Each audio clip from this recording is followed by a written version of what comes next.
From Arnold Field, it's the Petaluma Trojans and the Sonoma Valley Dragons. Vine Valley Athletic League football is next. Touchdown, Trojan! Unbelievable! Good evening, everyone. I am Griffin Epstein. It should be a good game here tonight between Sonoma Valley and Petaluma. Much anticipated return to the field for the Trojans coming off their bye week last week. And 2 weeks ago, a very rough outing against the league-leading Vintage Crushers. Now here tonight, Petaluma makes the trip to Sonoma for their final regular season road matchup as the Trojans 1-2, hoping to go back to 500 and league play, playing a Sonoma Valley team that has been very up and down this year. And a big part of this game depends on what Sonoma Valley team we will see tonight. The Dragons, 2-2 overall, have some big wins over the course of the year, but they were blown out by Casa Grande last week. Will the Trojans be able to use Garrett Freitas and get a huge bounce-back victory as they start their second half of VVAL play, or will the Dragons continue their up-and-down season with another upset here on homecoming night at Arnold Field in downtown Sonoma? The full game with play-by-play and more is coming up next, right here on Trojan Live. And we welcome you up top Arnold Field here, this unique but beautiful setting for a football game, as the Dragons and the Trojans do battle. Head coach Rick Chris for Petaluma leading his team through final preparations. They've had 2 weeks to get ready for this one, and as we mentioned in the opening, you have to be itching to come out after they got destroyed by Vintage 2 weeks ago. A very good Crushers team nonetheless, but a 57 loss to Vintage, and the Trojans 1-2 in VVAL feel like they can win their final 3 games in league, but that will have to start tonight here at Arnold Field. And as you can see, this is not your normal football field. It's turf, the only remaining grass surface in the Vine Valley League, and the only time the Trojans will play on it all year long. And yes, the side of it is a baseball field. Arnold Field is the home of the Sonoma Stompers. The field is also not in the best condition. As you can see, Petaluma has practiced on the baseball field to get ready for these unique conditions. Again, also homecoming. It's a weird place to play in. It's hard to play in, and the Trojans narrowly got out of here with a victory 2 years ago. We're expecting another tight one tonight. You can see Sonoma Valley, they're a small team, but they have pulled up some shocking upsets, and they're looking for another one here tonight from Arnold Field.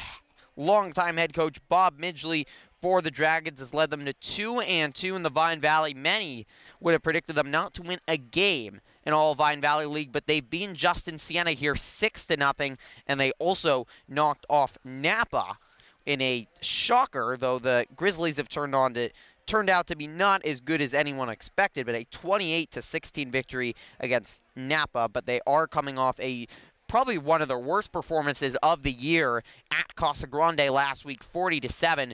The Dragons were sloppy, turning the ball over, and especially offensively, really struggled. We're a few moments away from kickoff. We are going to have the full game with play-by-play and more between these two VVAL rivals, the only two teams remaining from SCL playing in the same league here in the Vine Valley. Just heard a wonderful rendition of the national anthem by the Sonoma Valley Marching Band, and we are ready for kickoff between these two SCL foes. They did play last year, and it was not pretty at all at Casa Grande. It was a home game for Petaluma, their second league game of the year, and it was all Trojans from the opening kick there, 56-6.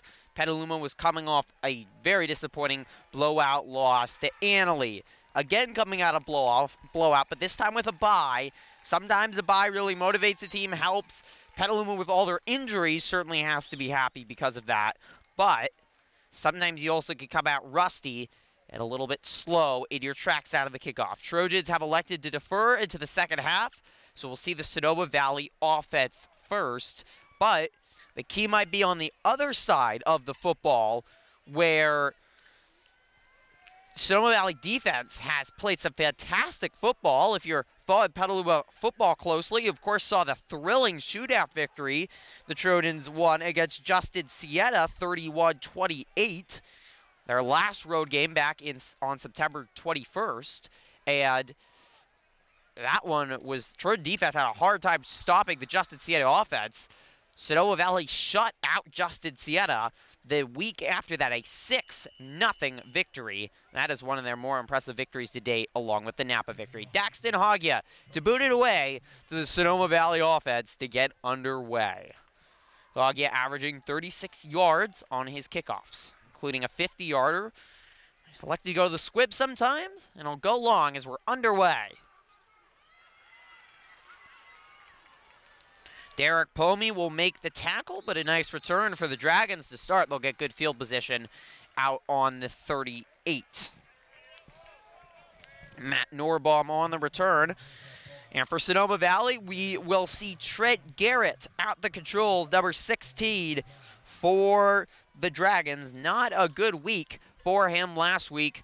Struggled passing the football against a very good Gaucho defensive attack, and they could never really get the rushing attack going effectively. It's not a Dragon offense that's going to pass a lot, though, no matter what. They only scored 1 touchdown against the Gauchos, and it was Trent Baker, the backup quarterback. The ball on the ground, Garrett just has to pick it up, and he goes down for a loss. So right away, the Dragons start sloppy on the bobbled handoff, and whatever play they were trying on the first play of the game is broken and results in a loss of 1, 2nd and 11 from the 38. Not the start you want for the Dragons, the way that they have struggled offensively of late. Petaluma's defense coming off a shellacking against Vintage, but it's hard to take away a lot from that Vintage game just because the Crushers are such an outstanding team. So physical as the ball's on the ground again, and Petaluma looks like they have it. We'll await the signal, but that ball popped out, and it is Trojan football. It's number 65, Logan Wagers, who recovers the fumble, the junior defensive end. Back-to-back fumbles to start this game for the Dragons, and this time they cough it up to Petaluma as that one squirted out, tried to give it to Beatty. A disastrous start for Sonoma Valley on the offensive end, and that is going to put the Petaluma offense right back out on the field. It's a very stout Trojan or Dragon defensive line. The question might be, can Freitas, as they give to Prieto up the middle for a couple, the question is if Garrett Freitas can get going. He had his worst game of the season against the Crushers 2 weeks ago against Vintage, only 9 yards. Crushers totally keyed in on him. Last week, I was at that Sonoma Valley game against Casa, and they really struggled with the skill players for Casa, especially out wide. We saw Jaden Borsarge run. I saw Jaden Borsarge run for a touchdown in that one. Perimeter has been an issue, and here is the toss to Freitas. Jukes in his step, makes a couple man miss, and he's going to be close to the first down, a couple yards short, down to the 30. It's going to bring up a 3rd and about 2. You could see the struggle with the footing, though. This is just not a high-quality field. To be 100% honest with you, there are all sorts of areas across the field that are just sand and not grass, and other areas are pretty badly beaten up. This is the final home game for the Dragons of the season, along with homecoming. So it's had its share of football games, the 5th one of the year, and they don't maintain it. Heavy 10-man set, give to Prieto, and the workhorse running back for the Trojans looks like right at the sticks for the first down. No, they're going to rule him short now. He's no farther than I thought. It's about a half a yard for Prieto to go here, and a big 4th and goal, or 4th and inches early here for the Petaluma offense, trying to capitalize after the Sonoma Valley fumble. Give to Prieto. There's nowhere to go. Did the surge get him enough? We'll have to wait on the spot. It looks like it was. Prieto got an initial surge for a half a yard, was pushed back, by the big defensive line of the Dragons, but just enough to move the chains. Surprised to already see so much up the middle. There's not going to be a lot of room to work there. Costa didn't have a lot of room, and that's the heart and soul of this Dragon defense that's been successful and gotten the Dragons their 3 victories this year. Sweep to Freitas. He's got room. High stepping another, and he's pushed out. The ball comes out late. We apologize for this angle. It's just not going to be good on this corner of the field with the light stand in our way, and then also the high awning on this balcony. But Freitas has the first down to the 9. It's a pickup of 15 for Freitas on the sweep, and so far looking good.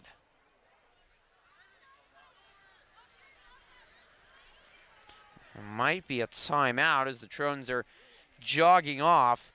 A poor start for the Dragons offensively as they turn it over. And the Trojans so far trying to take advantage. And you don't want to go exclusively to Freitas. That was a mistake 2 weeks ago against Vintage. Really just tried to feed the Trojans' star running back. And, I mean, he was totally shut down. Prieto turned out going for 46 yards, but it was the passing attack against Vintage that was really effective. And we wondered if we'd see more of that, especially against a good defensive line, but one that gave up all sorts of passing yards to Borsarge. There is an injury on the near side of the field. A Dragon is down, so that's the reason for the stoppage here. No timeout, 8:57 remaining here in the first, but 115 passing yards in that first quarter by, 115 passing yards by the Trojans against Vintage 2 weeks ago, a season high by 25 yards. The most was 90 yards, and that was to a poor El Molino team that the Trojans rolled over in their homecoming game. It was Winslow who was hurt, and that's important, but now he's walking back onto the field with a little limp. He was a little banged up last week and wasn't much of a factor. He's the Dragons' best player on the field defensively and offensively. We'll talk a little bit more about him as the game goes on, but he is physically a beast, the middle linebacker. Give up the middle to Prieto. Dives forward for about 4 more, and that's going to bring up a 2nd and goal from the 5. You got to open up the perimeter game, certainly by going up the middle, and you can see Coach Chris, who's had 2 weeks to prepare for this, has decided to go for that, and it's not been easy swimming for Prieto, but he's used to that. He's the workhorse back. He's turned into that. It was Pomey early in the year, but Prieto took over for him against Terra Linda 3 games into the year. Now 304 yards for Prieto, including 60 against Vintage. Powers the fake, diving towards the goal line. He's right there. Touchdown, Trojans. Petaluma strikes first as Powers dives in, and it is 6-0. Excellent fake. Powers loves that fake as he faked to Prieto, a wide open hole, and Powers, another rushing touchdown, his 6th of the season. Hold on. Is there a, no, there's a penalty, I believe.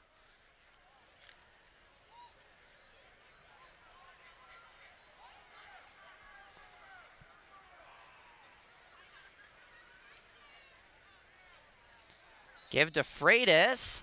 Diving, he's in. So that was the 2-point conversion. A little bit of confusion. The scoreboard was not helping. But that's the 2-point conversion. So the Trojans tried to rack up points. They certainly trust Daxton Hoggia as the kicker. But after Powers brings it in, they give to Freitas, and he gets just enough, and it is 8-0. A perfect start for Petaluma here against Sonoma. 8:03 remaining in the first quarter. It's Petaluma 8, Sonoma Valley 0. Located the Petaluma student section for tonight. They're sprawled out on the grass. There's very limited seating here at Arnold Field for the road team. They just bring in some removable bleachers over there, and that's not a lot of room, especially for Petaluma. Without traffic, a good 30 minutes behind. It took about 50 minutes with the traffic on this middle October Friday evening. Hoggia to boot it away again. It's another short kick, and he fell. Should have had some room to run, but this is a slippery field, and it lets out a groan as Jake Sprague, the junior wide receiver, could not hold his footing. The Dragons will start at the 26 and will hope for a better offensive showing. You cannot turn over the football. They did it 3 times last week against Casa Grande. And mistake after mistake for the Dragons, who weren't totally outplayed by Casa, but they just were unable to be competitive because of mistakes. Cannot afford that right now in this game. Going wide, and the Trojan defensive line all over it.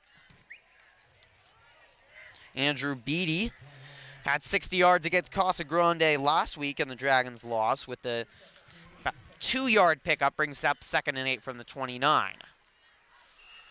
Dragons will use Andrew Beatty, and you'll also see Ryan Sherwood, who coughed up the football on that first drive, averaging 7 yards per carry. Sherwood, 5'9", 165, and he's a handful for this Trojan defensive line, but one that has really improved. Kind of broke down late in that game against Vintage, but they were valuing a 10-man set here, and they give to Sherwood out wide, trying to get the corner. He will not get there. Picks up about 4 on the carry before being dragged down by Connor Pedersen. Now Ayers on the tackle. Only 3. They're only giving him a few on that, so still 3rd and long for the Dragons. And you see trying to go with that power set. They love the toss. That was minimally effective for both Beatty and Sherwood last week. The Dragons did not score a touchdown into that 4th quarter. It was the Baker 45-yard touchdown run. Garrett looking downfield. He's got a man. It's a foot race, and he will score. Oh, my bad. Dragged down. It's hard to see where the yard markers are. Havard drags him down at the 10, but Trent Garrett, who was horrible last week passing, did not complete a single pass downfield, has already completed a pass downfield as the Trojan secondary had a hole. Andrew Beatty, the running back, coming out of the backfield and right down the heart of the Trojan defense, finds some room. Havard, good job making the rundown tackle. It's going to make the Dragons work for this. But keep in mind, Jack Hardman, the starting safety, is out for the Trojans. Another injury to deal with. Toss to Sherwood, nowhere to go. Kenny Alexander in on the tackle. No pickup on the play. And it will remain a 2nd and goal from the 8. But if Garrett can get his passing game going, that really changes the ball game here for the Dragons, and they can start moving the football. Much better performance after the disaster first possession they had with back-to-back fumbles, the second one coughing it up. We will see also Winslow running. He did not do a whole lot, but the fullback is very powerful. The give to Sherwood again, and the ball is out, recovered by Mariano Harmamio. Alexander ripped it out. Sherwood fumbled it, and the Dragons' turnover bug continues. The Trojan defense has done an excellent job all year long recovering the football, and they do so once again. It was Daniel DeCarly on the recovery, the defensive lineman and the captain for the Trojans, recovering the football. And disaster striking again, and that's why that chase down tackle by Havard was absolutely huge. Excuse me. So the Trojan offense will start in the shadow of its own goalpost, but already the 2nd turnover forced by this Petaluma defense. Credit to Alexander at the tackle and then forcing the fumble. Powers the fake. Had the option to go with Freitas, decides to take it himself. Might have not been the best decision. He's eaten up for a couple yards on the gain. Beatty in on the tackle. Not a lot of depth on this Sonoma Valley team. Only 24 players, but they beat Napa, a team that has over 50 players on their team. They have capabilities, certainly, to go past their small numbers and pull off some upsets. And you saw it with Garrett on the pass, but they're shooting themselves in the foot. Pomey is in the backfield. Pedersen's in the tight end position, though. Will fake to Pomey. Powers had a hole. Excellent job by Sherwood getting him down from behind. If Powers got away, he had lots of room and might have been dancing in the end zone. Instead, he picks up a few more yards, makes it a 3rd and reasonable 3rd and 4 for the Trojans. Certainly not a quick strike offense. They're going to be patient running the football and grind it out to try to wear down this Dragon defensive line. Speaking of the defense, 6 fumble recoveries coming in today, 4 interceptions.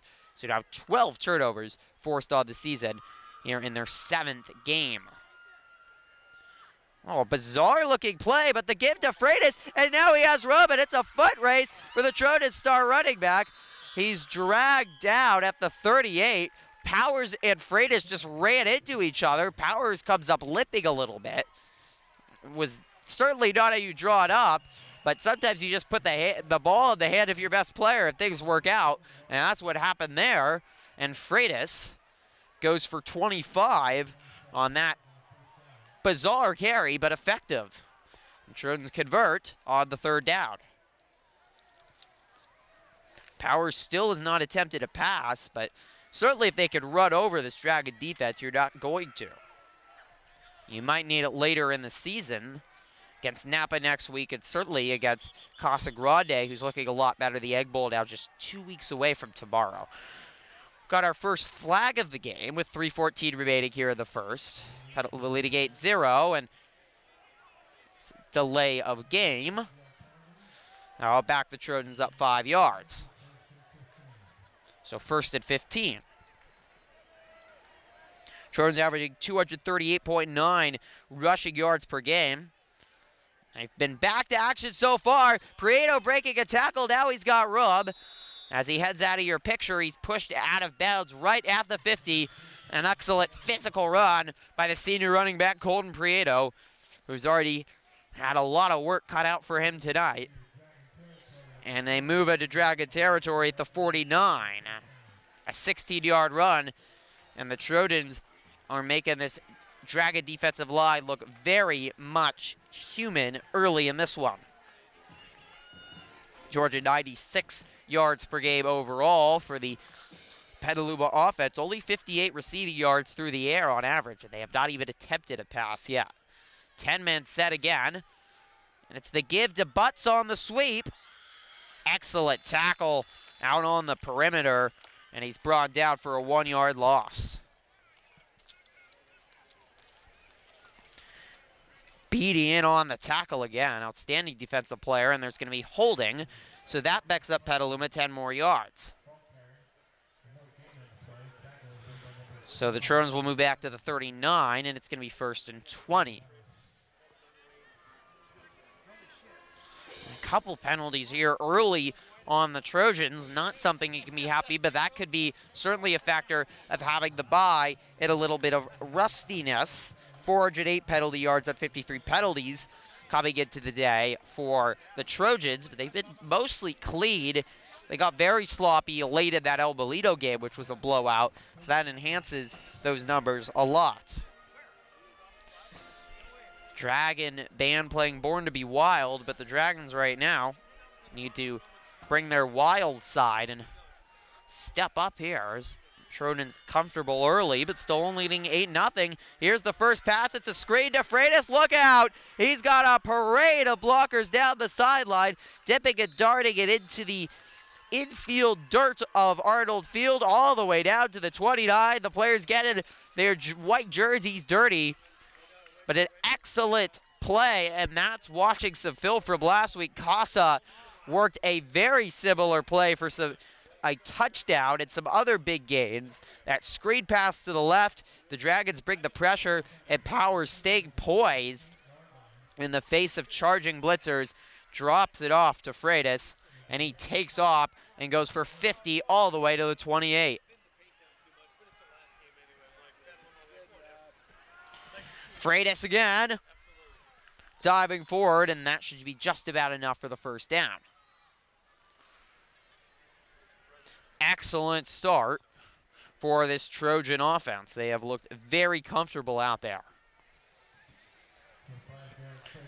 Good to see Powers looking like where he left off against Vintage, very comfortable and smooth, had the disastrous game against American Canyon, played terrific against Justin Sienna, and really played well against Vintage. He's improved a lot, I think, in the last couple weeks and learned a lot from his worst performance of the season and the Trojans' most disappointing loss at American Canyon, a game that was over by the end of the second quarter. 2nd and 2 after the 8-yard carry by Freitas. The read option, Powers will take it himself and get enough for the first down. It's actually a triple option there. He nearly gave it to Prieto, pulls it out of the belly, fakes the toss to Freitas, and takes it himself. So hard for the defense to read when you have all those options, and it makes the triple option so effective. We have a personal foul, a 3rd penalty. Now that backs up the Trojans some more, so a couple penalties right now here for Petaluma, costing them. And that's going to bring up a 2nd and 17 as the Trojans march back the wrong way. 1:42 remaining here in the first quarter. Trojan offensive line has looked good to start. DeCarly, who barely could walk off the field after the Vintage game, he got banged up. He's healthy, and they badly need him. Their O-line has got banged up for Petaluma, but they've had all sorts of injuries, including just during the 2 weeks, Justin Plumtree breaking his collarbone, Hartman getting hurt in practice. He's out for today. We mentioned that that's a little bit of a hole in the defense for Petaluma, but certainly to have DeCarly out there and healthy is a big boost. Saw Wagers already pick up a fumble also on the offense. Alexander and Armamio there. And the refs have had a lot of work to do here early.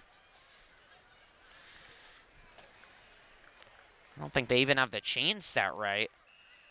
There's a lot of confusion, but they've finally going to resume play. It should be a 2nd and 17 from my understanding. Whatever the case, the give to Pomey, and he's got a big hole down to the 15. Based on where they set the sticks, that's a first down. So they will move the sticks. I don't understand that placing after the penalty, but whatever the case, Petaluma will take it. Down to the 15. Pomey now backing up Prieto at the power back. He was the feature power back for the first 3 games before going out with an injury against Terra Linda. Prieto came in, was so effective. Powers looking in the end zone. Touchdown! Powers finding his wide receiver. It's Daxton Hagya. His 2nd receiving touchdown of the Trojans take to the air to find 6 again. What an excellent throw by Powers and a beautiful route by Hagya, cutting in front of the quarterback on the touch pass from the senior quarterback to the senior wide receiver. They hooked up against Vintage 2 weeks ago, and the connection there again, it is 14-0. And they look to be going for 2 once again with 1:01 remaining in the first. Pomey in the backfield.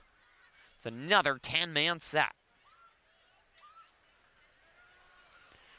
Power on power, and Pomey wins it. He's got 2 more on the conversion, and it is all Trojans early here. 16-0, 1:01 remaining in the first quarter. Petaluma on top of the Dragons here from Arnold Field. Hagya getting ready for his 3rd boot of the game after his touchdown reception. We talked to him after the loss to the Crushers. He talked about how he felt like the passing game, even in the loss, was really in rhythm. We saw it more there. Havard has really improved, and Hagya's now become another factor on the other side of the line at the wide receiver position. Flying down the field, what a spectacular tackle. My goodness.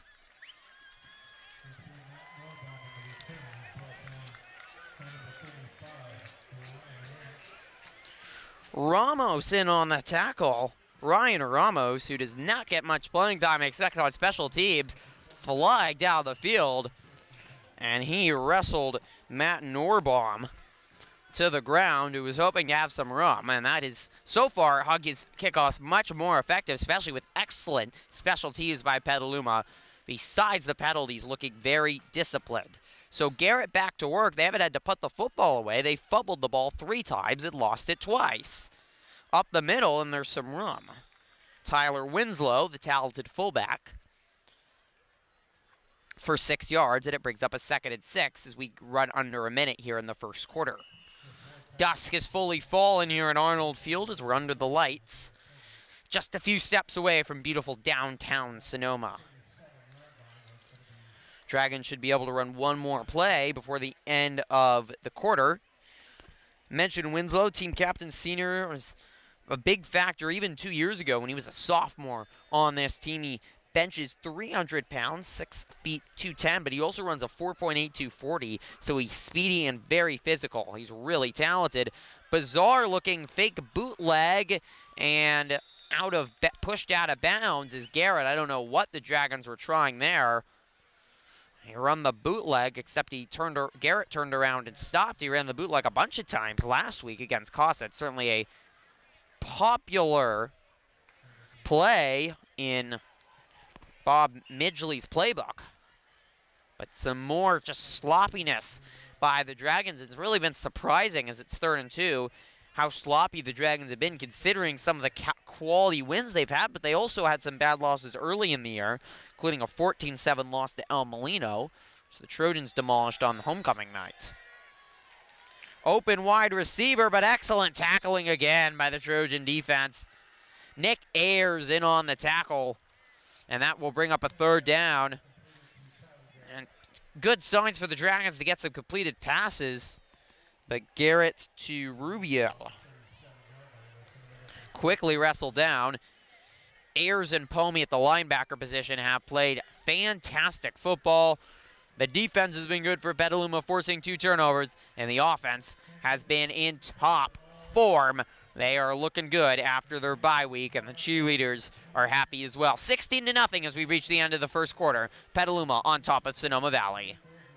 So after the 3rd down stop, Dragons will have their first punt of the game, or is it a fake? No, a late decision. It could have been a fake. There's no one back for the Trojans, so that ball will take a Dragon roll all the way down to the 25-yard line, and that's where the Petaluma offense will take over. It looks like the Dragons thought about the fake, and it gave Andrew Beatty the option to run the football, but Petaluma had it covered, including no one back. They were anticipating it, with the Dragons certainly looking like they need to get things going. So Cole Powers and this so far rolling offense will take back over. 11:51 remaining in the second. It's a packed crowd for tonight's game.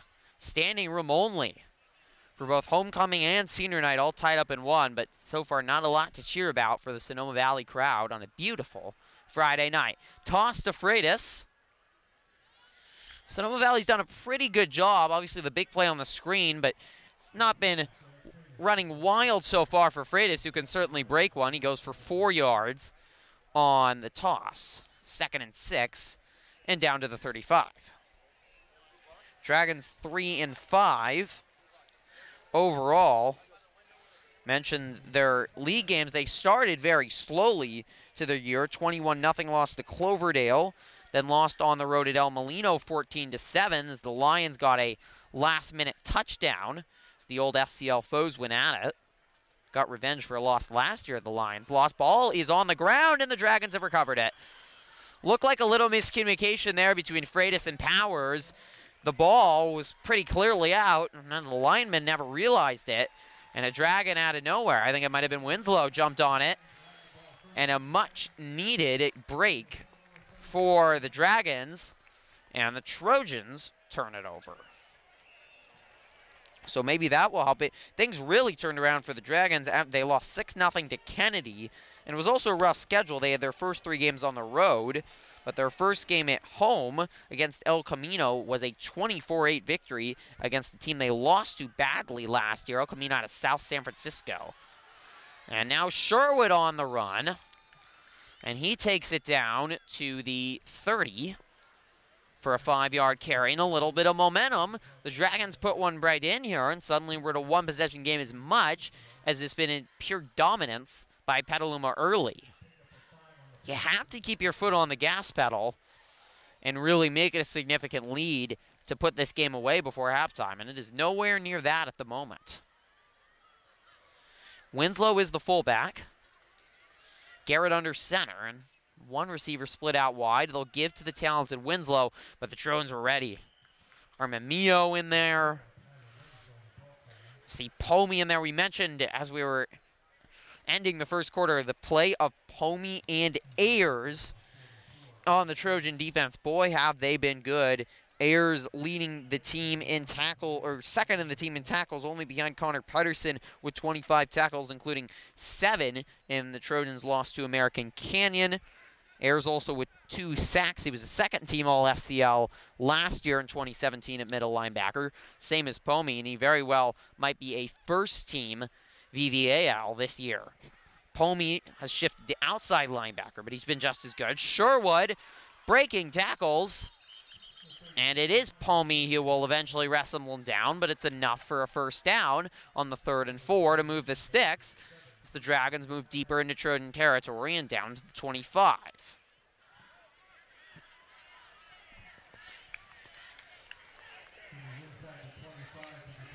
Pomey 24 tackles, including the star player against Vintage, 6 tackles, 2 assists. 3rd on the team in tackles, and now playing the outside linebacker position. He's been just as effective there, coming off of 37 tackles last year. Ayers had 33. Baker, Trent Baker can run the football. He's entered the game. That's exactly what he's looking to do. And speaking of Pomey again, he runs over from his outside linebacker position to make a terrific tackle on the very dangerous Trent Baker, who took a very similar play to the house for the Dragons' only touchdown in the 4th quarter in garbage time. But nonetheless, an impressive run. Baker's got some speed, and he showed it there. But Petaluma, again, you watch that film, you're ready for it, and Baker shaking his head as he walks back to the sideline. He was hoping to find the end zone there. Still picked up 6 on the carry, 2nd and 4. It's very hard to know how much is picked up. There just aren't numbers on the field. There's just the orange sides. What a play by the Dragons into the corner of the end zone. Touchdown. Everyone was fooled. They looked to go left, but it was Guillermo Ochoa with the fake to the left. They toss to the left, and instead they go to the right. And the rarely used running back, Hurtado, Guillermo Hurtado, runs it in. So 16-6, the Dragons have to go for 2 to keep up with the Petaluma offense, and they're right back in this football game. Hurtado was celebrating his touchdown, though, and he was getting some water, and now he's in the game on the 2-point conversion. And now we have penalties. That might be a delay of game. And you wonder about calling a timeout there.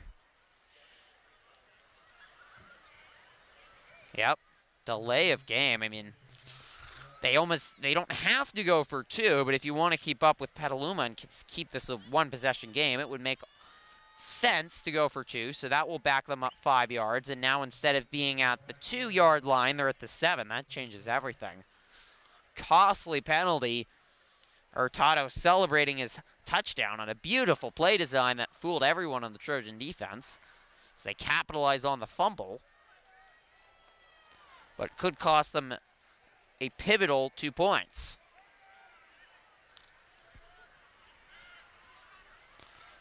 Looks like the same play with Winslow to the right. Garrett rolling out.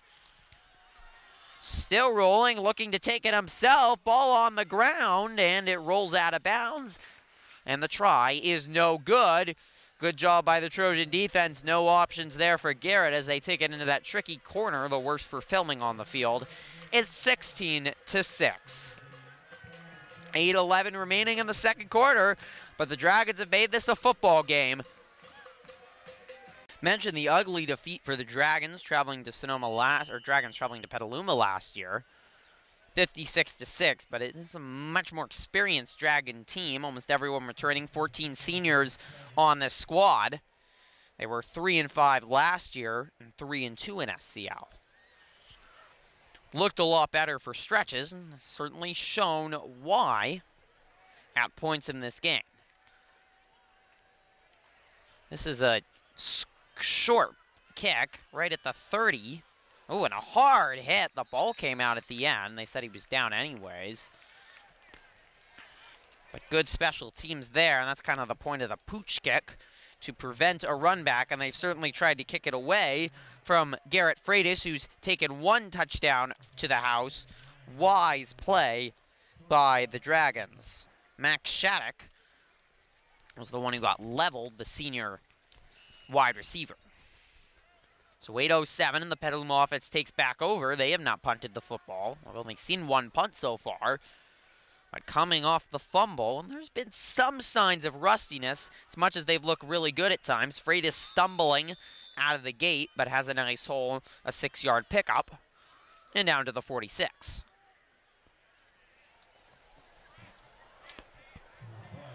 Freitas, 639 yards coming into the game. He's going to top. He might have topped in this game his total from last year. He had 655 yards last year. Was the All-SCL running back of the year. He's not going to reach 1,000 likely at this point. He was really hurt by not playing in the American Canyon game, out with an injury, and then stymied. If he goes for 200 again, like he did against Justin Sienna, he's still got a slim shot, but we'll see. This is the give to Connor Pedersen, and he's got the first down. Plenty of running back weapons as he goes for 7 yards and into Dragon territory. Pedersen's been effective rushing the ball as well. 91 rushing yards on 26 carries. The speedy short wide receiver, 5'7", 145 pounds, who told me last weekend that he actually will always come and watch these broadcasts over the weekend after the game. So if Pedersen is tuned in, want to appreciate his viewership as well. Certainly do it for community members, but I love when the players watch this as well. Flag on the play on the sweep to Freitas, who didn't get very far, but will await the jury on the laundry.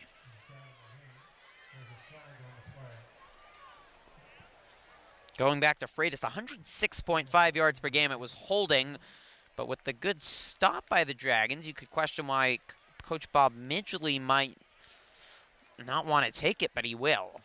You just don't know if you want to give extra downs to this Petaluma offense, because there's some firepower on it. Freitas is probably not going to win all VVAL running back of the year, mainly because of Lami Shumakal, and he was actually relatively limited 2 weeks ago when the Trojans played him, but he's been pretty electric this year. He's gotten offers from Division I schools. Freitas can certainly play, though, with the next level. If he's looking at it, Power steps back to pass. It should have been intercepted. Sherwood was all over it. Powers was looking for butts, but Sherwood, the linebacker who had a strong week last week defensively, read the pass and just dropped it. And not a good-looking pass there from Powers, so now 2nd and 20. The Trojans are back on their own territory. It's, again, very hard to tell on this beat-up non-logo field. And of course, Arnold Field in the background. Sonoma Stompers, a non-affiliate professional baseball team, will play here in the summer. It's a lovely baseball field. It's an interesting environment as Powers is sacked. Fakes the pass, ran backwards, was hoping for some more room. He's pretty good on the move and agile. By that time, he couldn't get away from a whole host of Dragons as they brought the pressure. A huge loss. It's going to be 3rd and a mile, all the way back to the 32-yard line. The first down is way over here, back at the Trojans' 38. The scoreboard's been slow tonight. Not great at math, but I think that's about 40 yards, and you just try to get some and probably punt the football away here. Powers will fake now. The late toss to Freitas. He's got room down the sideline, and he actually gets all the way back to the line of scrimmage. Not enough for the first down, but enough that they could think about going for it. The excellent triple option in effect. It's a triple option of fullback running the football with the quarterback. We're tossing it to Freitas, much less of last year of the triple option from the shotgun, but we've seen a lot more under center, more of the read option, and then the potential to toss. It's a different form of the triple option, you could say. Trojans are not going to go for it, though. Nick Ayers is on for his first punt. Things have really changed here in the second quarter. Statistically, the Trojans are going to be ahead in this one, but if the Dragons can drive, they can be right in this one. Good punt by Ayers. He'll pin them inside the 20 at the 18, and that's where the Dragons offense will start. 4:50 remaining in the second quarter. Sonoma Valley 16, Petaluma 6. Trojan defense is forced to punt, 2 fumbles, but the Dragons on the short field were able to punch it in on the run by Hurtado. This time it's their first sack of the game. Garrett brought down.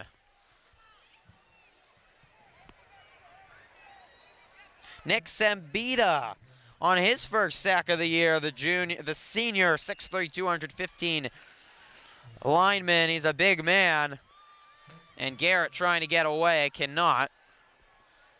One of 3 varsity players was playing here 3 years ago. The Trojans last visited Arnold Field, and there's a little bit of history here in terms of Trojan Live. The first event that was covered on the road away from Petaluma territory was here at Arnold Field 2 years ago, and the Trojan victory. Stacked up is Sherwood on the toss. There is a flag, but likely just holding. And it's going to bring up a 3rd and long, assuming that it's declined. Sherwood limping. He has worked hard, but it's been hard work to come by so far. And the most effective plays have been a little bit of trickery and not your normal play calls, but getting more creative and the end arounds, fake tosses. Bob Midgley's had some work, and it's been effective.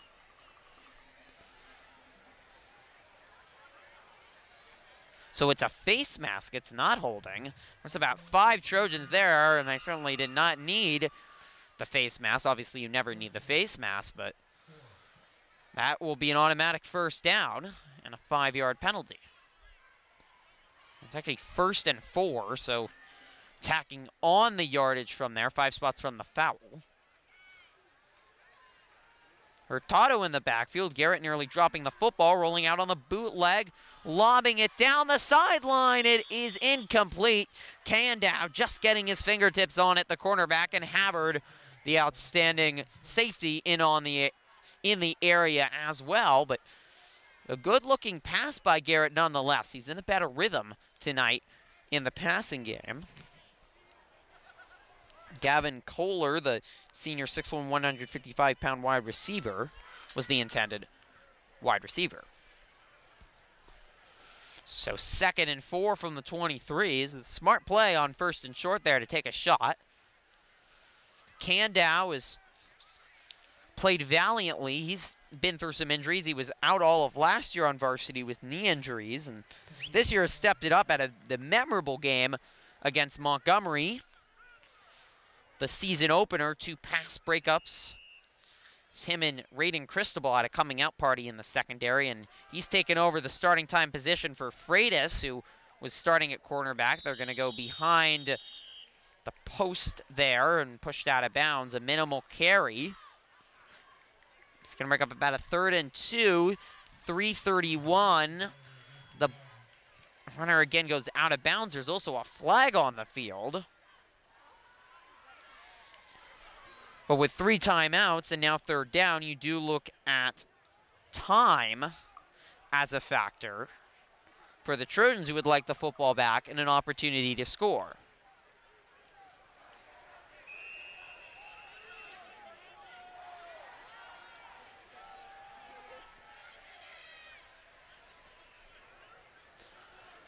So that was 3rd down, so again, the scoreboard's been off tonight. Dragons will be punting here. It's 4th. So the Trojans will have plenty of time. They are going to fake it. And he's not going to get there. Well done by the Trojans, being aware the 2nd time tonight that Beatty has looked for the fake. This time he tries to go for it. He had a little bit of room, cutting back towards the right, but the tackle was made.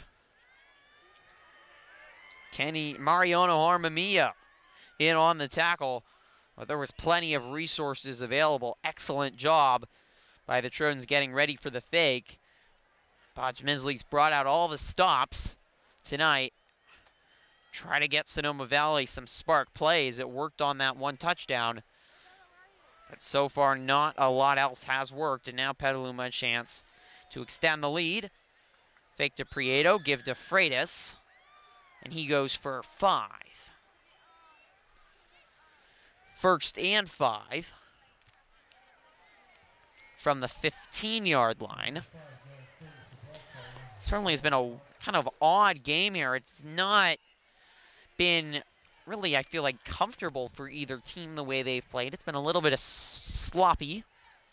It was last week when Sonoma played Casa as well, but the Gauchos got some big plays, were fueled by their homecoming crowd, and really put the game away late in the second quarter with a couple touchdowns, and then put 2 more on the board early in the third, trying to reach for the football there, but Pomey holds on tight, and that's going to move the sticks. The 5-yard carry. Pomey getting more action tonight. They have worked on the power set. Prieto and Pomey trading off and both getting action.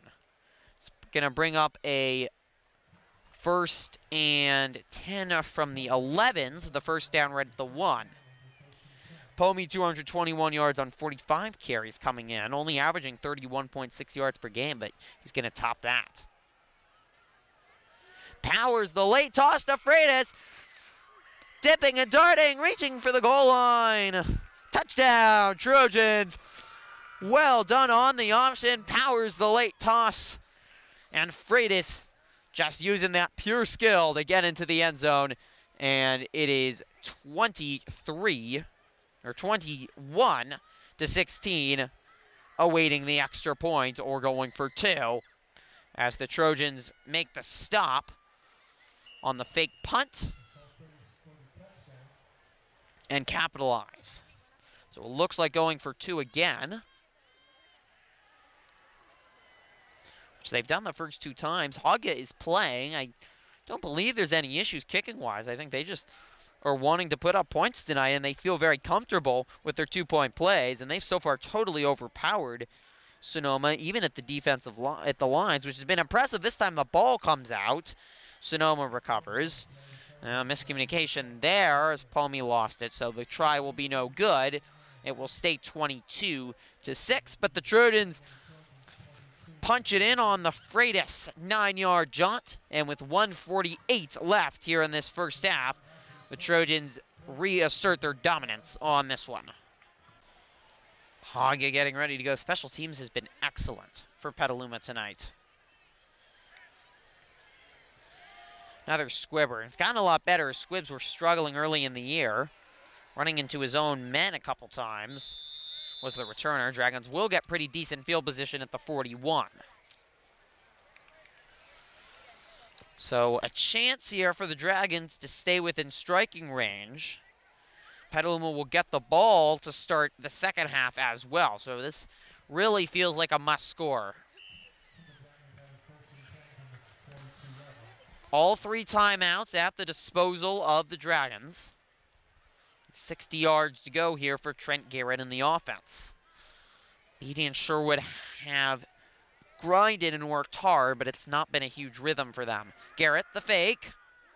Rolling and looking downfield. It should have been intercepted. Cando had it on his fingertips. He did that twice against Montgomery. It's an excellent play by Cando, but he should have had the pick. He's not a wide receiver for a reason. But someday he'll get one, you hope, for his sake. 2nd and 10. And Garrett, who threw an interception last week against Casa, just kind of threw a wobbly duck up there and was hoping for good. Not a good idea against the Trojan secondary, who gave up the early pass, but so far after that has been pretty stout. Sherwood with the stiff arm of Havard and picks up 5 and makes it a 3rd and reasonable. We have a timeout by head coach Rick Christ. He trusts his defense. And certainly if you can get the ball back and score once more, you've changed what looked like it could be a close game at the break to a very comfortable lead heading into the locker room. And obviously finishing at halftime so vital. Can hear Pomey, he's the defensive captain, calling out the signals. Winslow up the middle and nowhere to go. The fullback's gotten more action, but he has been totally neutralized tonight. Only a few on the carry. And the Dragons will have to punt the football away. Coach Chris will use another timeout, 1:19 remaining, and the Trojans will get the football back with one timeout left at their disposal to try to finish off this first half. Dragons have already faked once and tried a second time, and again, no one back to return here for the Trojans. It's a miserable punt by Beatty.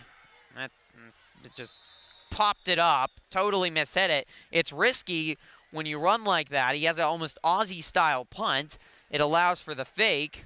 He's getting coached by his coach right now, but he totally mishit that off the laces. It goes for about 5 yards, and the Trojans will take over in their own territory with 1:12 left, and that's plenty of time for this offense.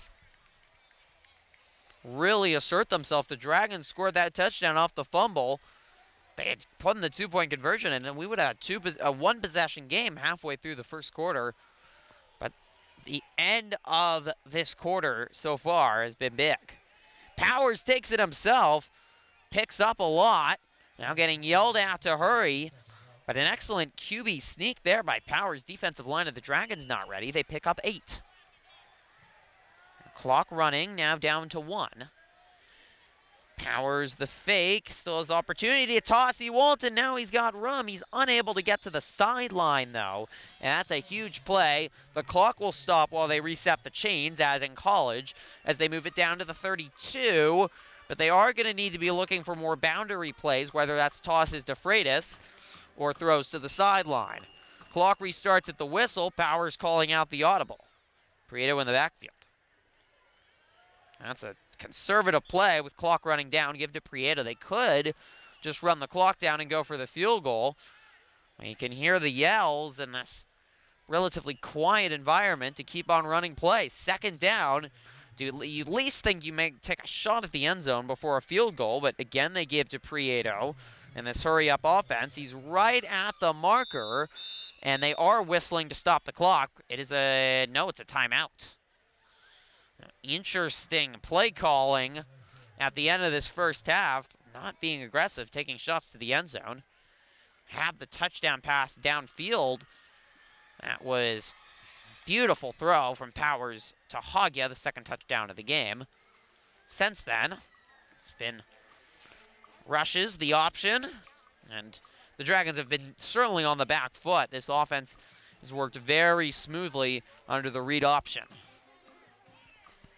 18.3 seconds left. Now no timeouts, and it is third and very short, so if they get the first, they could spike the ball and stop the clock. But Powers will fake. He looks towards the end zone. It's broken up. You couldn't see it, but Powers looking for Hogya. Good defense, and that now brings up a fourth down. So what do you do here now? They take a shot, which you would have thought you might have wanted to do early. Do they send up the field goal team and Daxton Hogya, who's been perfect field goal kicking on the year, and it's long of 38. This one would be from 40, over 40, but Hogya has the leg for that. This does not look like they're going to do that. Again, they can go up the middle, try to add some more, but nope, it is Hogya. So Daxton Hogya, the senior kicker, out for the field goal with 12.1 seconds left. From just over 40, no, it's a fake to Freitas. Wants to throw the football. He throws an interception. Look out. Down the sideline. Prieto, can he make the tackle? He can. Excellent play by Colton Prieto. He saved 6 points and saved a complete turnaround of this game. But you really question that play calling. Don't want to be too critical here, but not a fan of that play calling at all at halftime. They go with the fake instead of just taking the points, and it nearly ended up a touchdown, a pick six off of Freitas, who just kind of threw it into a crowd. And we've seen a couple pick sixes at the end of half, but how about Prieto running down the field and making the shoestring tackle? Otherwise, it could have been 22-14, and it could have been right back to a one-possession game. Instead, the Trojans will take a 18-point lead into, or sorry, 16-point lead into the locker room. 22-6 here from Arnold Field, Petaluma leading Sonoma Valley. Well, you didn't have to go through it, but after what felt like about 3 hours, my 5th homecoming ceremony I've seen in the last 6 weeks, a field goal kicking contest, 5 floats, 2 million homecoming candidates, 1 anticlimactic announcement, and multiple cheerleading performances, seemingly 57 hours or something like that. We are ready to start the third quarter. 22-6. A very lengthy halftime show. All 3 Trojan road matches have been homecoming games. Debatably a disadvantage for the team, but it's more a disadvantage for the fans who have to watch so many homecoming ceremonies, and for the cheerleaders who do not get to perform either. We're underway in the third quarter. Shattuck will field it on the short kick, and he's brought down at the 44. So that's where the Trojan offense will start with the lead. Sloppy first half on both sides, and Trojans just sat over in the bleachers at halftime. I can't suspect the coaches were overwhelmed and satisfied with their performance. It was sloppy at points, 2 turnovers with the interception and the fumble. The fumble resulting in the Dragon touchdown. The defense has been good, not great. The offense is not actually had a full drive all game. In part, they haven't had the opportunity a lot, but haven't really bursted out and been super effective. Powers has looked pretty under control with the exception of 1 really ill-advised throw that should have been a touchdown. Freitas up the middle, gets absolutely nothing. Sonoma Valley, lots of energy coming out of the locker room. And if they can make a stop here, get the ball back and score, they're right in this. And boy, did they nearly have it. They were so close to the pick 6, but if the Trojans do win this game, remember that Colton Prieto tackle at the 20 that saved at least 6 points. Give to Prieto on the left, bulldozing his way over a couple Dragons for a very hard-fought 5 yards, makes it a 3rd and reasonable.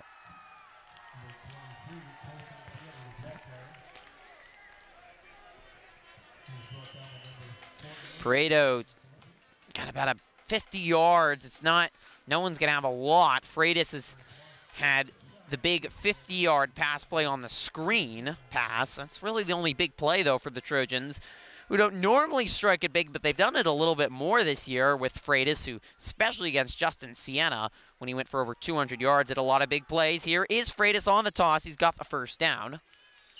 Stretching forward, though, he's well past the sticks. And there's a little bit of mocking from a Dragon defender, Lawson Lee and Freitas, who were playing with the football there. But anyways, it's the first down and into Dragon territory at the 43. And the clock ticking towards 10 minutes remaining in the third quarter. We did say DeCarli is playing, but he is not playing center in this game. Chris Oliveira, the senior who's backed up the defensive line and coming in power sets, is playing. Nice run by Connor Pedersen on the sweep, and he picks up 6. 2nd and 4. Like those tosses and sweeps, and they've worked pretty effectively tonight. The Trojans have really used them.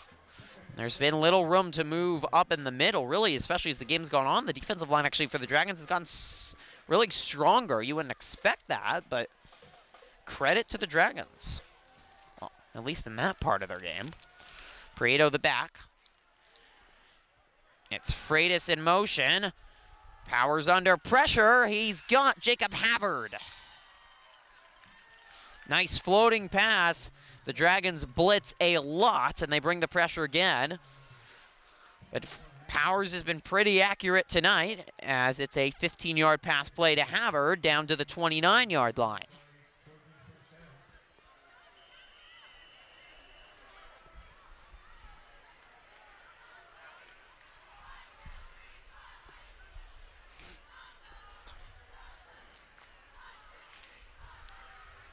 This place has been packed. It's had its moments for the Dragons, but they haven't really been able to get the crowd involved. Certainly was jubilant ceremonies at halftime. It was just a little lengthy. Prieto bounces out of some tackle. He's carrying defenders down to the 21-yard line. Colton Prieto battling. A good job bouncing off the O-line there. No holes. Aborting the play and finding yardage where he can do it. That's often the role. There, just find what you can take. And the muscly 5'9", 145-pound senior, known well by the Sonoma wrestling team. There's been some rivalries over the year. Prieto, a two-time SCL champion wrestler in his weight class, also on the varsity swim team. Late toss to Freitas is a bad one. He trips and falls.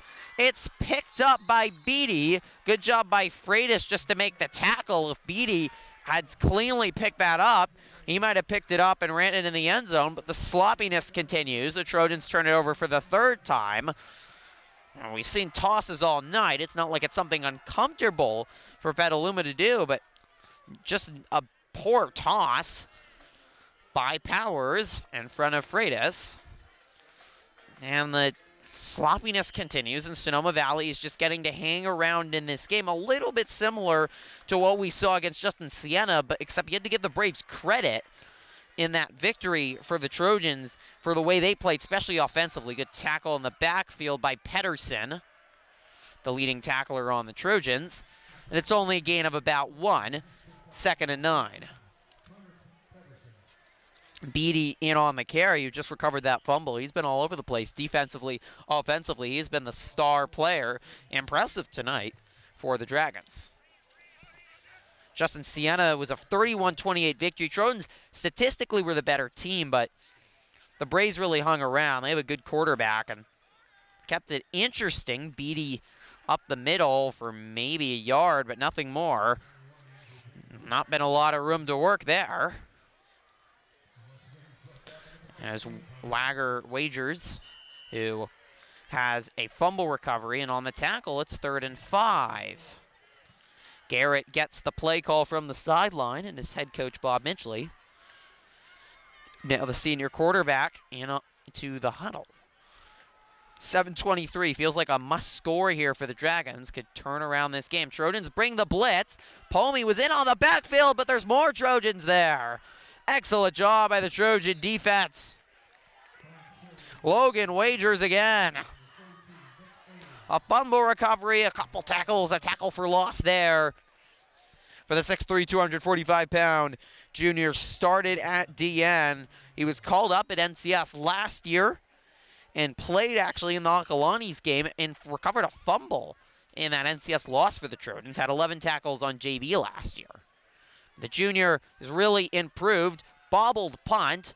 Beatty picks it up and gets it off. A lot better than his one at the end of the first half. So the Dragons unable to pay off the turnover, and the Trojans will get the ball right back at the 40-yard line. 6:34 remaining in the third. 22-6. The Trojans lead the Dragons. Trojans coming in currently ranked 9th in NCS Division II. Miramonte would be their opponent as ranked in NCS. There's a big gap in ratings. Right now they're nowhere near Miramonte at the 8th seed, but you never know. Those are just computer generated, what the actual people on the committee will decide. The Trojans are certainly in the mix for a home game, and if they can win their final 3 games, they play Napa, winless Napa next week, who's currently hosting Casa. And then the Trojans host Casa in the Big Egg Bowl game 2 weeks from tomorrow. All are winnable games. If the Trojans can finish BVAL alone in seconds and 3 straight wins, certainly a home game's a possibility. Prieto had 5 yards on the first down carry. They give it right back to the power horse running back, and he picks up maybe 2 more. It brings up 3rd and short as they continue just to try to wear down this defensive line.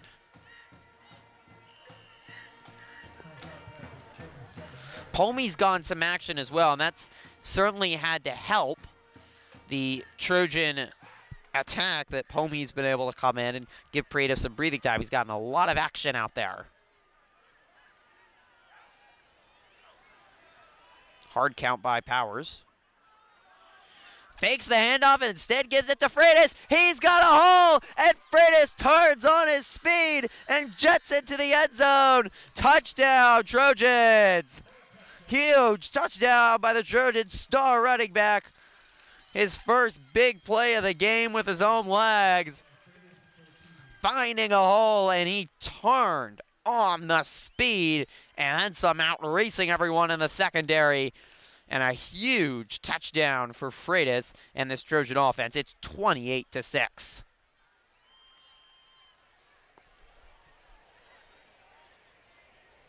Six touchdowns coming into today. He has added 2 more now.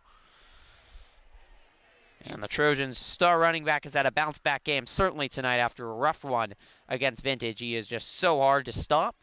They will continue to go for 2, try to make this a 24-point lead. Fake by Powers. Now he's looking for Prieto in the end zone. Does he make the catch? He does! Spectacular one-handed grab by the running back.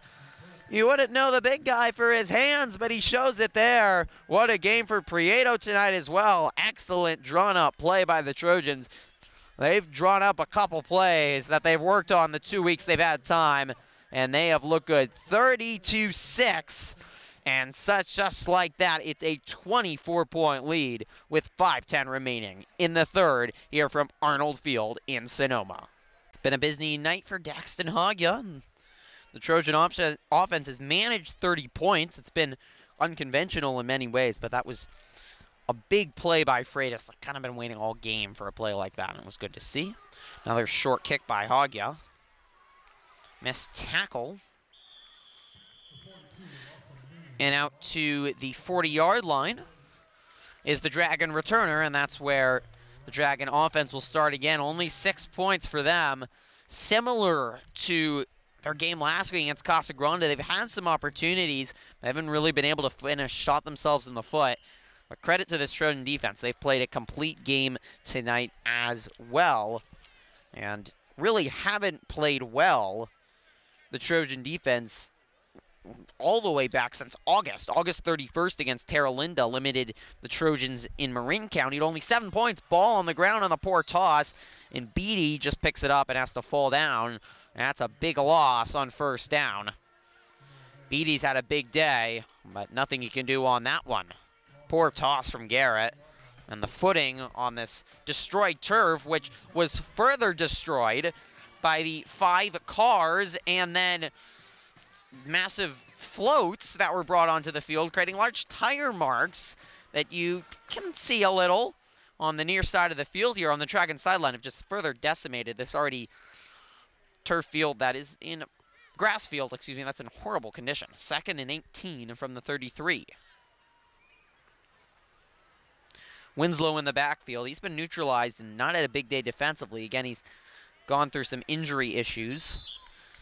Sweep there to number 7, Jake Baker, who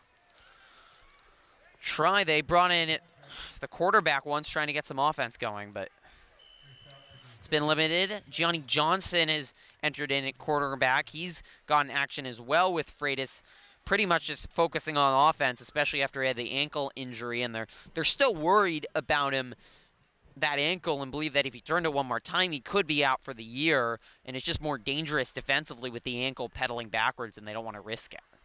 And they've trusted their depth in the secondary. It's a pretty well-experienced secondary. It was actually pretty young last year, one of the few parts that was young.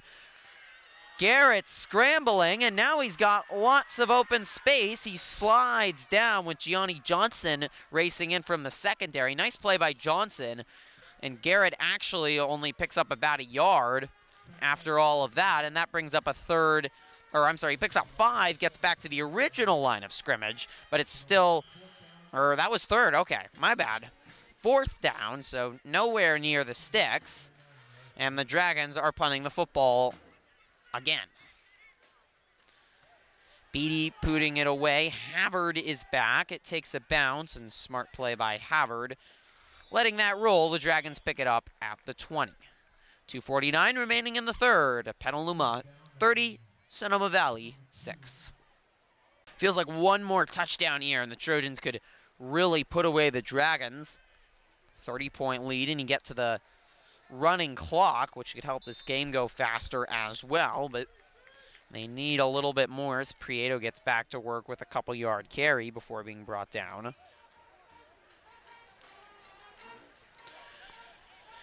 Ongoing VVAL games, Vintage taking on Justin Sienna, and Vintage with their victory over American Canyon last week. It was a tight game, but Vintage held on. American Canyon charged late, and Vintage is going to go to 4-0 tonight as they are routing Justin Sienna, and they are pretty much certainly going to take the league title. They're an exceptional team, very physical, and the Trojans had trouble with them. Sweep to Dominic Butts. He picks up a couple more yards. It's going to be 3rd and about 6 as the clock runs under 2 here in the 3rd. Casa Grande 2-1. They are at winless Napa tonight. We'll try to get a score on that for you before this one is done.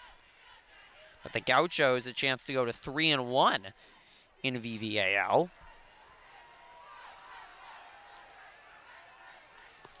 Third, and they're going to call it 6. Powers fakes. Screen is underthrown, and then while the catch was made by Pedersen in the flat, the speedy wide receiver unable to do anything with it due to the low throw, and the Trojans will have to bring out the punting corps. Ayers out for his 2nd punt of the night. He pinned the Dragons back inside the 20 in his only punt. He's been very good. The special teams has been excellent tonight besides the fake kick and Freitas nearly throwing a pick 6.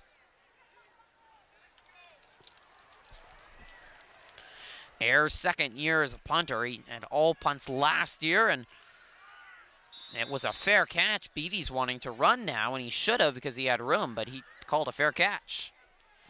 Once you raise your hand in there, you're not going to be able to run anymore. So the Dragons take over at the 40, 51.2 seconds left to go here. The Trojans unable to put away this game yet, but the Dragons have not shown that they can really get this offense moving in the right direction against the Trojan defense that has played well. I think that even though the offense has put up 30 points, you can't be really happy with the way they've executed tonight. And even though Napa is winless and struggled with things, they're a big team with a lot of depth and a proud history, and a team that's going into their final game before they play Vintage, which, to be honest, they're going to have really no chance against the Crushers in the big game in Napa at Memorial Stadium. So Napa's going to be very motivated next week to pull out a victory, and the Trojans certainly have the risk of looking ahead to the Egg Bowl. We'll talk to a couple players after the game, and Coach Chris, I might ask him about how do you make sure your players focus on Napa, because especially if the Grizzlies lose to the Gauchos and remain winless, it's very easy just to start looking towards Casa Grande and the much-anticipated Egg Bowl in 2 weeks. Garrett scrambling. Good last-ditch blocking. He throws it across the field. Incomplete to Beatty. Ayers is running down the field to get the football, which was smart considering it was nearly a backwards pass, but they already had ruled it incomplete. Lawson Lee trying to prevent that from happening as well. 2nd and 10 from the 38, 41.8 seconds remaining here in the 3rd quarter.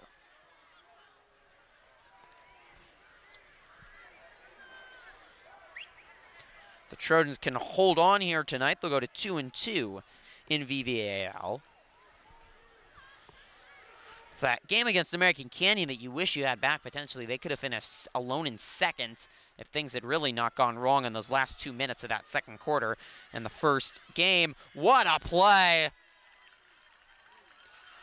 The toss to Beatty, and the Trojans were there. Now there's a little activity. And there was a late flag, some extracurriculars, but certainly does not take away from the excellent play by Derek Pomey, who made the outstanding tackle. He's played a terrific game tonight. And then some of the linemen were mixing it up in the middle of the field. Sonoma Valley has been known to talk. They were pretty well disciplined, though, last week against Casa Grande. Personal foul is going to be on the Trojans. So that will give 15 yards to the Dragons, much needed, and put them into Trojan territory, or actually right at the 50. for an offense that has not moved the ball well for the majority of tonight.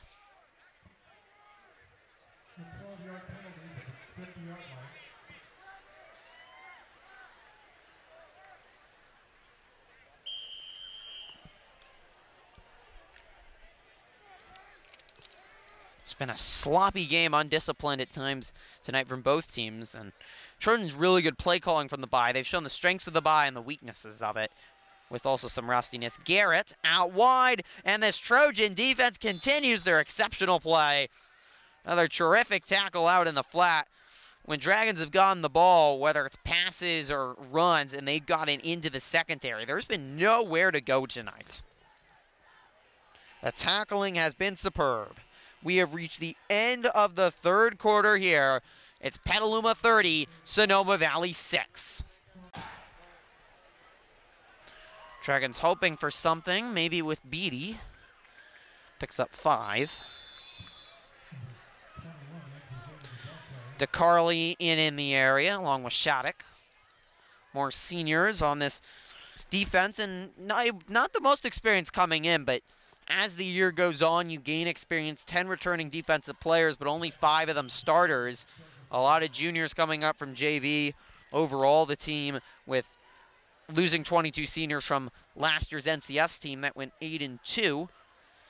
This year, only 11 seniors returning on the offensive end as well. But get this late in the year, you start to grow up and play a lot better. Tato on the sweep play. Tato has looked good with the ball in his hands. Surprised they haven't given it to him more. He's a speedy running back. He moves the sticks to midfield at the 50 as we approach the 7-minute mark.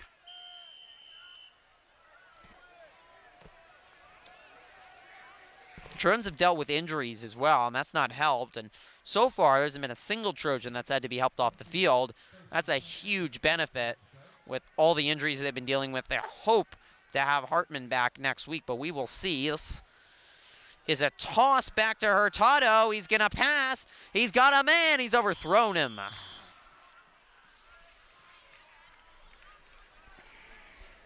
Creative play. It looked funny mainly because Garrett always lines up in the shotgun, and he was under center.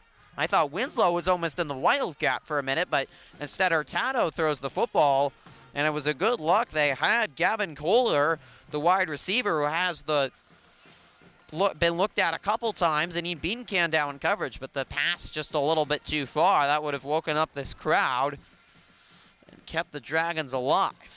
That's 2nd and 10, right at midfield. And good job by the Trojans limiting Winslow. There's not a lot of options and room on this Trojan defense. Even if you're a star running back, Eddie Birdsong had trouble. For American Canyon, a terrific running back. Hurtado on the toss converts another first down, and they'll move the sticks to the 40. You want to work with some more urgency, though, here if you're Sonoma Valley, as the clock continues to tick away. It is certainly not their friend right now. 15 interceptions, 4 caused fumbles last year. Trojans have forced a couple fumbles tonight, no interceptions, though they've come close. This defense has played one of its better games here tonight. That's a turf monster. That got to Sherwood. He's been relatively quiet tonight after a nice game against Casa Grande last Friday. All decked out in his American shoes, his Star-Spangled socks, and he's even got the armband. A patriotic man if I've ever seen one. 5:51 left to go, and we will be live next Friday night from Brazil's patio. It's the final Friday night game of the regular season for Petaluma against Napa. So if you can't make it out to Ellison Field, and had great atmospheres at the new Steve Ellison Field, it's been a lot of fun. Expect another packed crowd for a fun game, but if you can't make it, come out. What a play. That ball falls incomplete, but it is batted down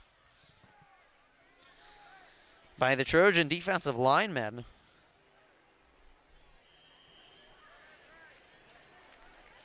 Don't have 15 on my roster. Heard the PN answer say Dooley. Excellent play, whoever it was. With the big hand, and oh, we even admit that's got a sting. but reading Garrett's pass. 3rd and 7 from the 37. And of course, we will be live for the Egg Bowl as well. It's a 2 o'clock kick. October 28th. It's going to be quite something. Pass, and finally, Garrett hooks up with Kohler. He rolls over the pile of Trojans. Havard in on the tackle. That's Butts in on the tackle, my bad. And the Dragons continue to slowly march down the field to the 20, but the clock is just running out on them at the moment. Want to give credit. I know I harped on the lengthy halftime ceremonies. The band has been terrific for Sonoma Valley tonight. They have sounded very good, and I've really enjoyed them. Garrett in the gun. Fakes. Looking in the end zone. He's got a man. Touchdown, Dragons. This one's not over just yet. It's Hurtado, his 2nd touchdown of the night. You have to go for 2 now if you're Sonoma Valley. 4:52 left to go. Best drive of the night put together by the Dragons. That's more what you want to see. They were patient.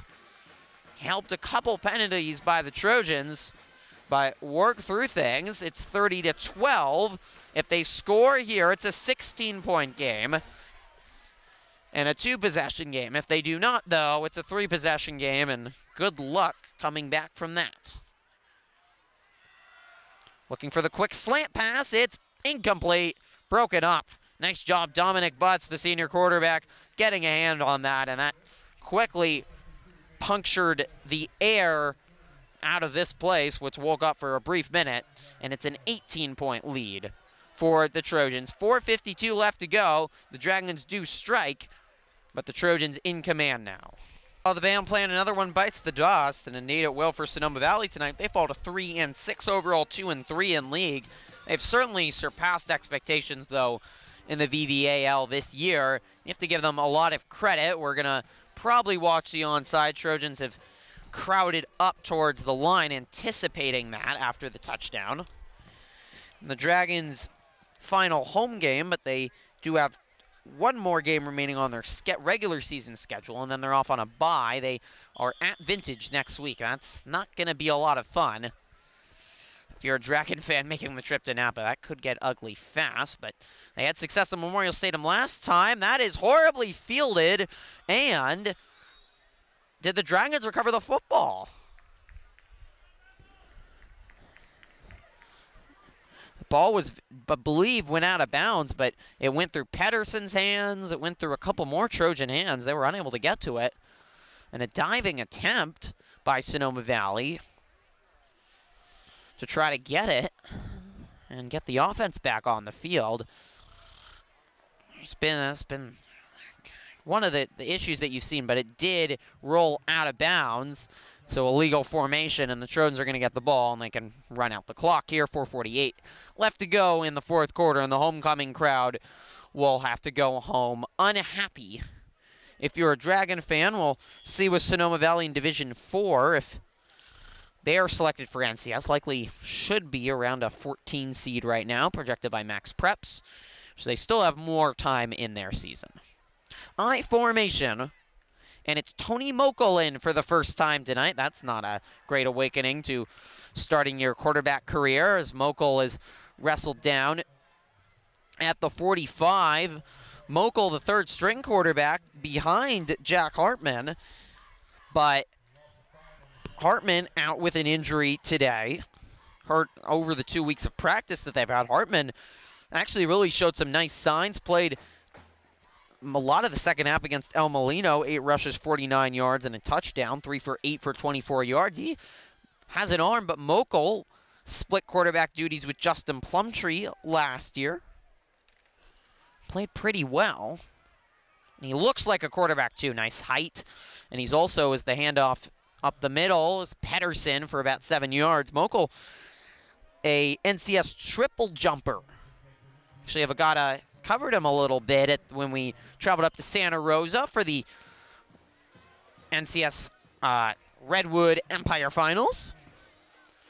And Mokel nearly qualifying for the Meet of Champions. He very much could as a junior this year. 6'1", 160 pounds. He last year's JV player, 13 for 29, and 2 yards, a 45% completion rate, touchdown, 2 interceptions. Can also run the football, 79 yards rushing last year. Give to Pedersen again on the sweep. A little room to run.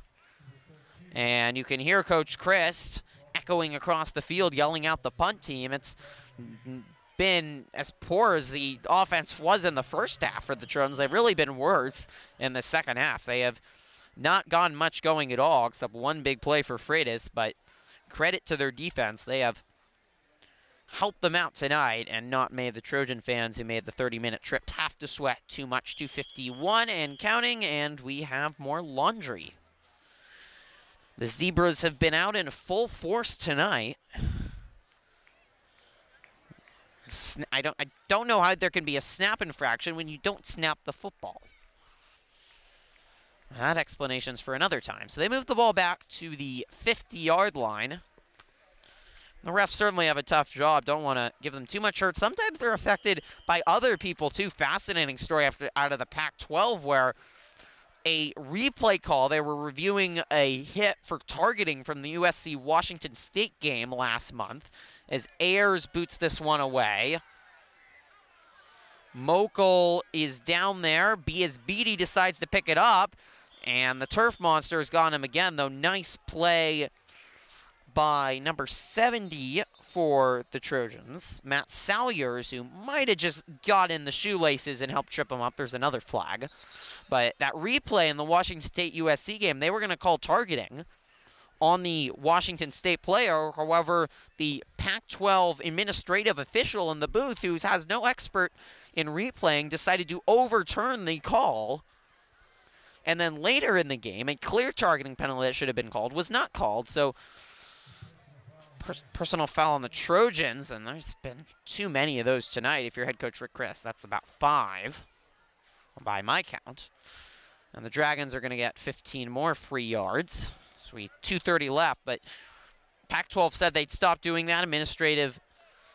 Administration or the Pac-12 leadership would not have any input on calls in the future, but it was just interesting that that could even happen at all, that you could have replay overturned and potentially it just not be the right call, even though the officials decide, just because in the interest of the league. Probably not realistic in high school, considering there's no replay, though biases are everywhere. There's still more administrative work. Speaking of administration ongoing, Coach Christ is yelling at more refs. It's been frustrating in terms of that side. The discipline, Trojans have played with a lot of discipline for much of the year. I haven't seen that tonight. They're taking a shot. It's Baker downfield. That's pass interference if I've ever seen it. Yep. That's face guarding. You got to turn your head. And Baker, who has terrific speed, down the field. And in coverage, Dominic Butts, and he just, the speedy senior was able to keep with it, but you got to turn your head around when the football's coming, and it's hard to know and keep that speed up, but you got to turn it and play it. And he just kind of barrels into Baker. 15 more yards, though granted it's better than taking the incompletion, so you can argue it's a good penalty. Butts is another player on that secondary, and you're also a cross-country runner last year, speedy, and he's added to that experience. He was on JV freshman and sophomore year, the freshman year. JV team also got a victory tonight, come from behind in the final minute to get their first VVAL victory. So nice victory for head coach Nick Emanuel's team. Look out, here's Sherwood. He goes out of bounds, barreling over a Trojan defender out at the 30. 2:20 left. This is still a 3-possession game, however. If this was 2 possessions, the nerves would be more, but guess what? There's another flag. They've really come en masse. One of the least disciplined games we've seen, and often you sink down to the level of the opponent. And I think at times the Trojans have just played the sloppiness that they've seen from Sonoma. So holding is the call. 10-yard penalty back to the 50.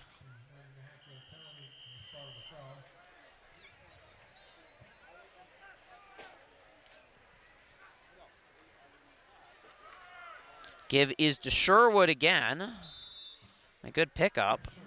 7 more as we approach the 2-minute mark.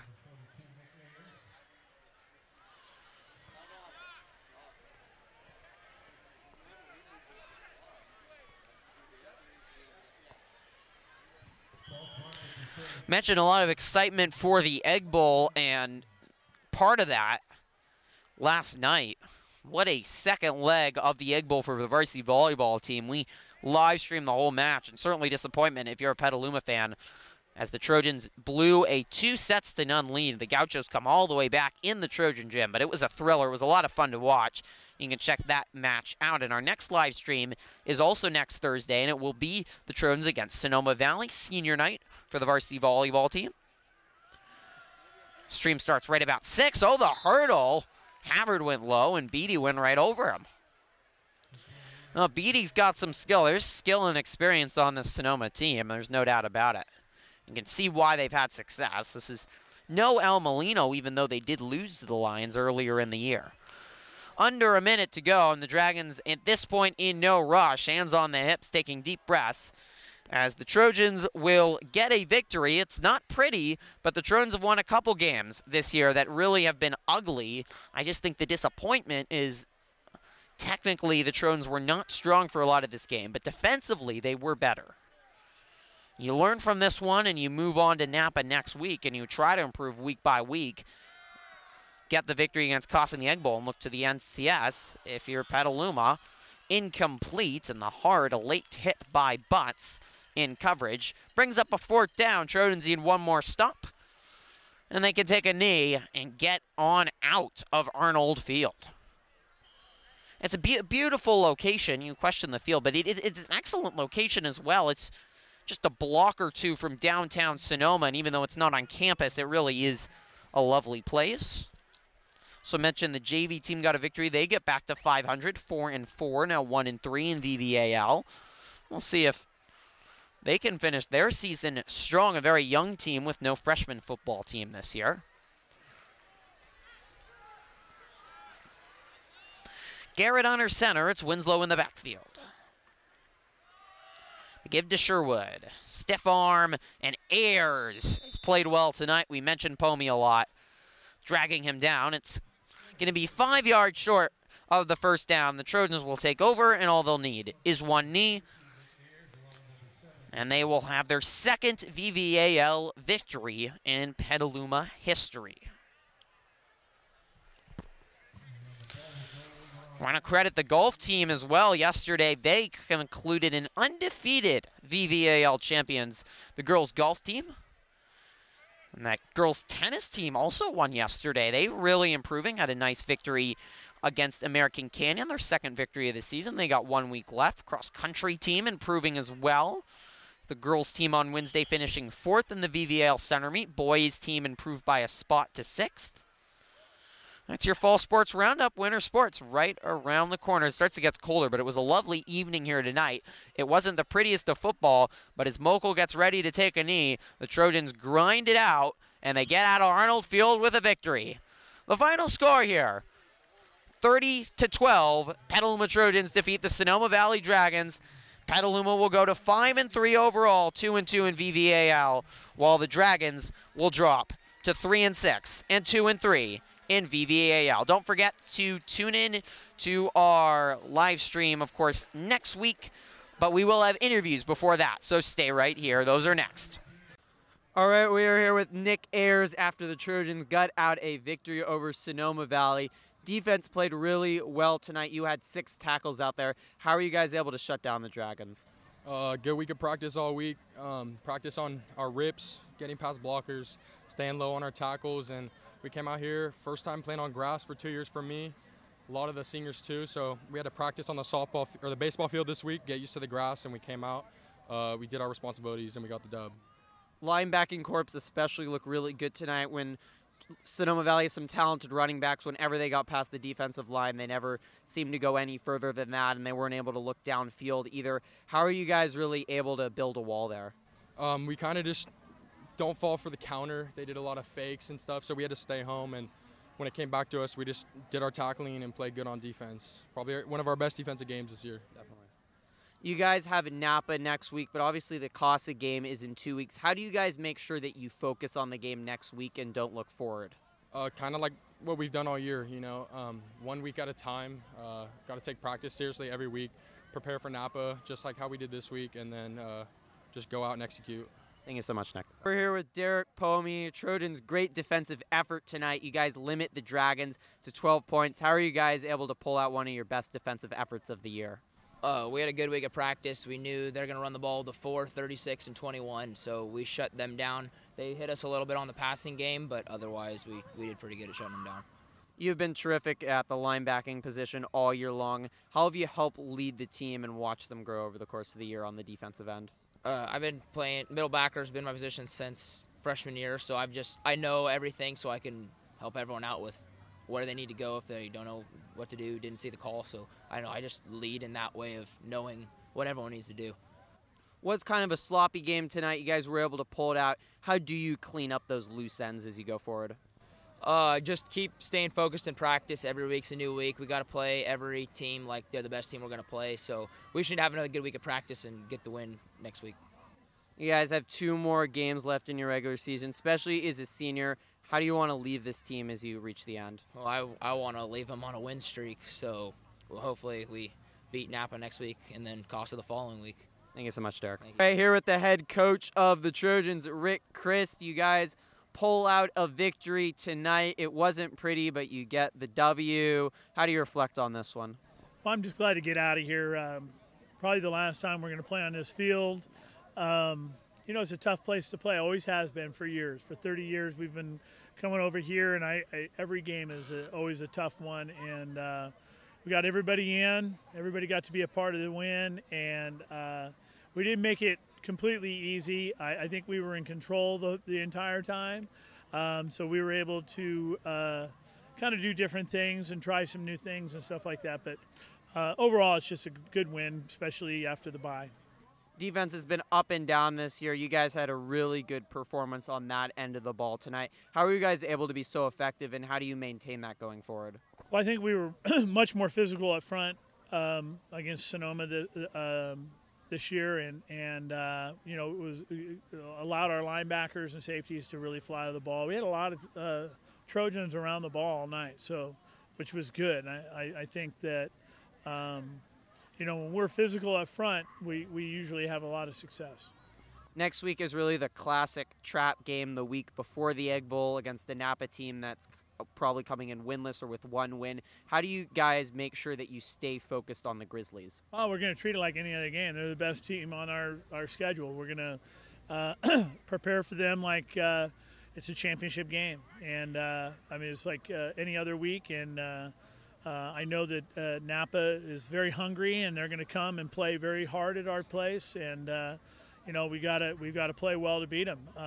A lot of their losses this year are against really, really good teams, and I think they've had their ups and downs and their problems, but I'm sure they're very hungry, and they're gonna give us their best. So we have to prepare for it. Does it here tonight from Arnold Field, where the Trojans get a 30-12 victory over Sonoma Valley. Want to thank Nick Ayers, Derek Pomey, and head coach Rick Christ for the interviews. The defense was the star tonight, even though the offense put up 30 points. They were not very pretty in doing it. Freitas does go for 123 yards, and Prieto was a workhorse back. Always have to give credit for him. He's not going to get a lot of fame for what he does, but he really helped the offense keep on moving. They had their moments. Freitas had that big 50-yard touchdown run that really helped salt away the game. And as Coach Chris said, the team felt like they were in command of this whole game.